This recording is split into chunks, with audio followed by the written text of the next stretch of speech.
Chicos de cuarto de secundaria, ahora vamos a desarrollar el tema de ángulos en posición normal. En este caso, para trabajar con los ángulos en posición normal en nuestro curso de trigonometría, tenemos que graficar un plano cartesiano. El plano cartesiano es aquel donde tenemos aquí el eje X, que va a representar al eje de las abscisas, y el eje Y, que representa al eje de las ordenadas.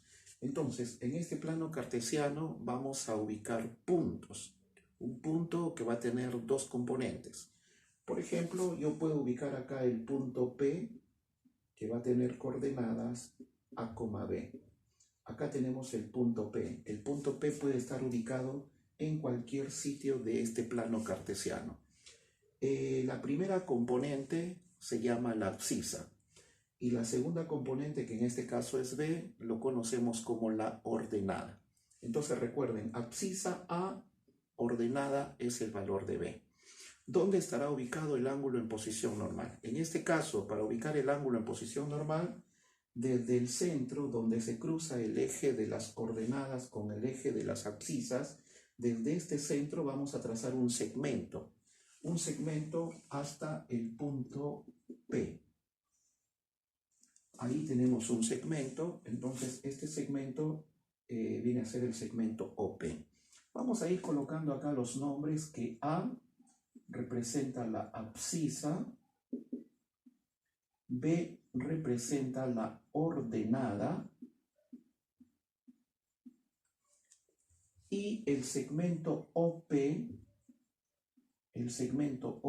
se le conoce como el radio vector.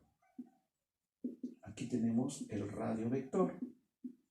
El radio vector, nosotros a la medida del radio vector lo podemos encontrar fácilmente. Entonces, el segmento OP tiene una medida que viene a ser la raíz cuadrada de la abscisa al cuadrado más la ordenada al cuadrado. Eso va a ser la medida del radio vector. Entonces, miren los elementos: A, abscisa; B, ordenada; el segmento OP, que viene a ser el radio vector. ¿Y dónde estará ubicado el ángulo en posición normal? La definición del ángulo en posición normal dice lo siguiente: el ángulo se va a iniciar en el eje OX, en el eje positivo, y desde acá nosotros vamos a trazar el ángulo hacia el lado final, que en este caso viene a ser el segmento OP. Entonces, inicia acá y se va hacia el radio vector. Entonces, el ángulo en posición normal, acá lo dice, el ángulo en posición normal es aquel ángulo que se forma con el eje OX positivo y con el lado final, que viene a ser el radio vector. Recuerden que el radio vector puede estar ubicado aquí en este primer cuadrante. A la izquierda nosotros le llamamos segundo cuadrante, tercer cuadrante y cuarto cuadrante.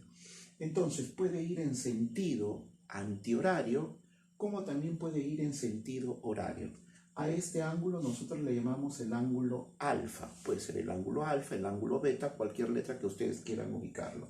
Entonces, el ángulo alfa es el ángulo en posición, vamos a llamarlo acá, en posición normal. Ahí tenemos el ángulo en posición normal. Y este ángulo va a tener sus razones trigonométricas. Entonces, cada vez que a mí me hablan de un ángulo en posición normal, me van a dar un punto. Este punto es fundamental para poder encontrar las 6 razones trigonométricas. Ahora, ¿de qué manera vamos a encontrar las razones trigonométricas? Las razones trigonométricas lo vamos a encontrar de la siguiente manera. Por ejemplo, por aquí vamos a escribir el seno de alfa. El seno de alfa es la ordenada, vamos a escribir acá, la ordenada sobre el radio vector. Entonces recuerden, el seno es la ordenada sobre el radio vector. Si queremos compararlo, el seno, en nuestro triángulo rectángulo, recuerdan que en el triángulo rectángulo, la razón trigonométrica seno, calculábamos el cateto opuesto sobre la hipotenusa. El cateto opuesto es el valor de la ordenada y la hipotenusa lo relacionamos con el radio vector. Ahora tenemos que calcular el coseno. El coseno de alfa, nosotros calculábamos en el triángulo el coseno como el cateto adyacente sobre la hipotenusa. Entonces, en este caso viene a ser la abscisa sobre el radio vector. Y luego calculamos la tangente. La tangente es la ordenada sobre la abscisa. Y como ustedes saben, después vienen ya las otras razones trigonométricas. La cotangente sería la abscisa sobre la ordenada. La secante viene a ser el radio vector sobre la abscisa. Y la cosecante será el radio vector sobre la ordenada. Ahí tenemos entonces cómo calcular las 6 razones trigonométricas. Aquí están las 3 razones trigonométricas principales y las otras 3 salen simplemente invirtiendo a estas razones trigonométricas como lo hacíamos en los triángulos rectángulos. Bien, entonces, elemento fundamental para poder calcular mis razones trigonométricas es el punto. El punto, si está ubicado en el primer cuadrante, tanto la abscisa como la ordenada son positivos. Si el punto estuviera ubicado aquí en el segundo cuadrante la abscisa es negativo y la ordenada es positivo. En el tercer cuadrante tenemos la abscisa es negativo, la ordenada también es negativo. Y aquí en el cuarto cuadrante tenemos que la abscisa es positivo y la ordenada es negativo. Vamos a ubicar entonces, en este caso, para no tener problemas, vamos a ubicar aquí. Esto viene a ser el primer cuadrante.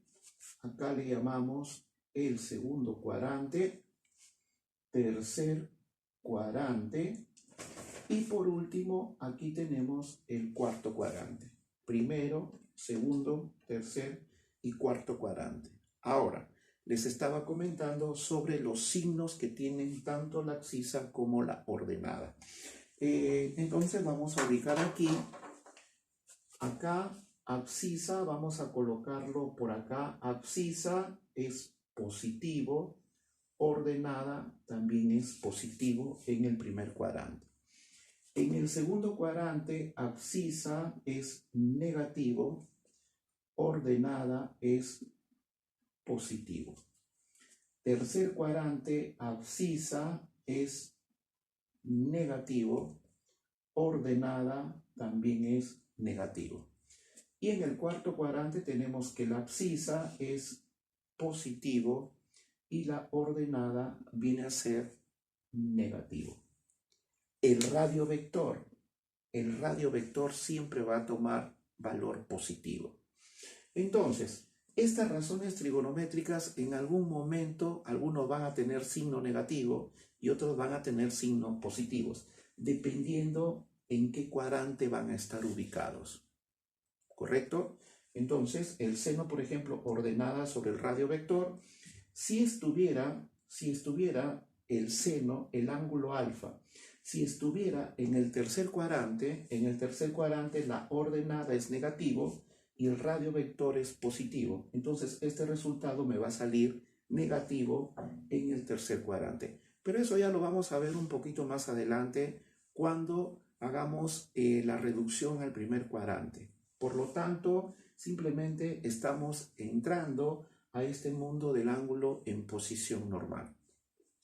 Por acá tenemos un ejemplo. En este ejemplo me dan el punto de coordenadas 3,4. Aquí está el ángulo en posición normal. Este es el eje X. Aquí está el eje Y. El ángulo va en sentido antihorario. Y si va en sentido horario, ¿no? Si nosotros quisiéramos trazar en sentido horario, tendría que ir así hasta llegar aquí. Pero las razones trigonométricas no van a cambiar. Las razones trigonométricas no cambian si el ángulo está en sentido antihorario o si se encuentra en sentido horario. Las razones trigonométricas siguen siendo la misma, con su mismo signo. Entonces, ¿qué tenemos? En este caso, la abscisa vale 3, la ordenada vale 4, el radio vector, que le llamo R, acá está el radio vector R, es la raíz cuadrada de 3 al cuadrado más 4 al cuadrado. 3 al cuadrado sería 9, 4 al cuadrado es 16, 16 y 9, 25. El radio vector vale 5. ¿Qué me piden calcular? El seno de alfa más el coseno de alfa me piden en este gráfico. El seno de alfa es la ordenada sobre el radio vector.